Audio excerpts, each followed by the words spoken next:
Matilda by Roald Dahl story. Once upon a time, in a small and unremarkable village, there lived a little girl named Matilda. She was brilliant beyond compare, with a mind like a sponge, soaking up knowledge faster than anyone could believe. Yet, despite her remarkable abilities, Matilda's family treated her with utter neglect. Her parents, Mr. and Mrs. Wormwood, were far too wrapped up in their own shallow pursuits to recognize the genius in their midst. Matilda found solace in books, reading everything she could get her hands on.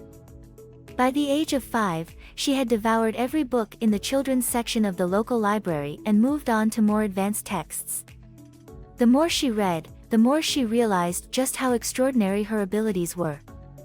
She discovered that she had the power to move objects with her mind, an ability that, though mysterious, felt natural to her. But life was not easy for Matilda. Her parents belittled her intelligence, calling her names and dismissing her achievements. Her father, a dishonest car salesman, and her mother, an image-obsessed housewife, had no time for a daughter who could outsmart them at every turn. Things at school were no better. The headmistress, Miss Trunchbull, was a tyrant of the highest order.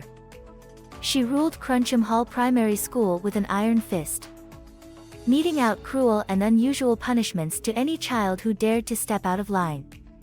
Her towering presence and thunderous voice struck fear into the hearts of students and teachers alike.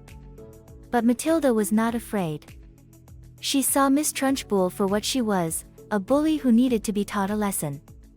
With the help of her kind and gentle teacher, Miss Honey, Matilda began to harness her powers to stand up to Miss Trunchbull. She used her telekinetic abilities to play pranks on the headmistress, each one more ingenious than the last. Matilda began to harness her powers to stand up to Miss Trunchbull. She used her telekinetic abilities to play pranks on the headmistress, each one more ingenious than the last. One day, Matilda orchestrated her most daring plan yet. She used her powers to write a message on the chalkboard, pretending it was from Miss Trunchbull's deceased brother. The message accused Miss Trunchbull of her many wrongdoings and demanded she leave the school immediately. Terrified and convinced that she was being haunted, Miss Trunchbull fled, never to return.